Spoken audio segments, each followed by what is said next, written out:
কৌশিকী অমাবস্যা উপলক্ষে তারাপীঠে উপচে পড়ছে পুণ্যার্থীদের ভিড়। সোমবার ভোরে মঙ্গলারতির মধ্যে দিয়ে শুরু হয়েছে তারা মায়ের কৌশিকী অমাবস্যার তিথি।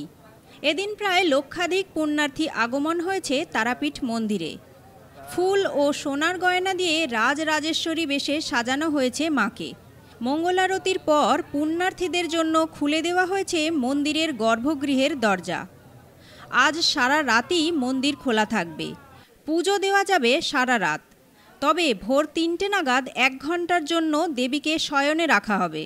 সেই সময় মন্দিরের ২টি দরজাই বন্ধ থাকবে। তারপর পুনরায় খুলে দেওয়া হবে মন্দির। এদিন ভোর ৫টা ৭ মিনিটে অমাবস্যা তিথি শুরু হতেই মন্দিরের পাশে থাকা তারাপীঠ মহাশ্মশানে শুরু হয়ে গেছে হোমযজ্ঞ ও তন্ত্র সাধনা। সন্ধ্যার পর সেই হোমযজ্ঞের সংখ্যা আরও বাড়তে পারে বলে আশা। তারাপীঠের মন্দির ও সংলগ্ন এলাকা সাজানো হয়েছে ফুলের মালা ও রং বেরঙের আলো দিয়ে। বসানো হয়েছে সিসিটিভি ক্যামেরা। প্রবেশপথগুলিতে থাকছে মেটাল ডিটেক্টর গেট। নিরাপত্তার জন্য রয়েছেন ১,০০০ পুলিশ কর্মী, ১৭০০ জন সিভিক ভলান্টিয়ার ও মন্দির কমিটির ৩০০ জন বেসরকারি নিরাপত্তা কর্মী। আজকে ভাদ্র মাসের কৌশিকী অমাবস্যা। তারাপীঠ হলো তন্ত্রপীঠ।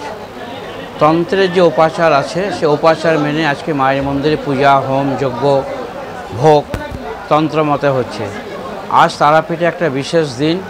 কারণ আজকে শ্রীগুরু বামদেব দর্শন করে মায়ের সাধনা করে মায়ের দর্শন পেয়েছিলেন।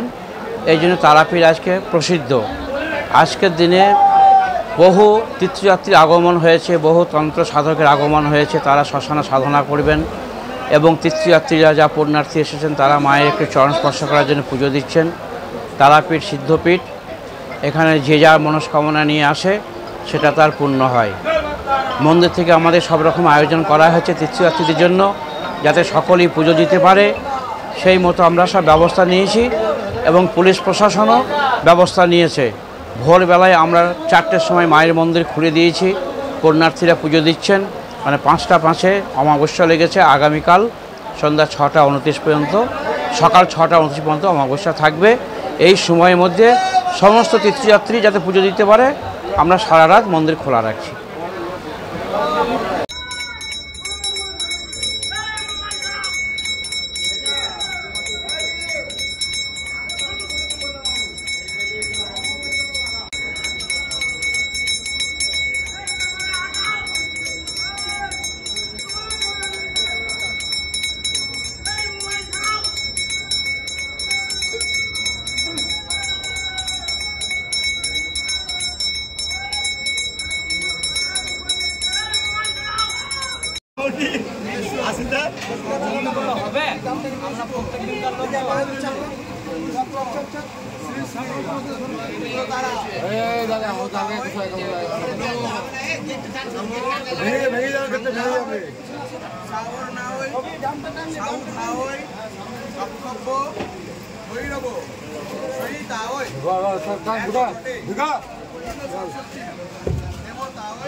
Iya kan,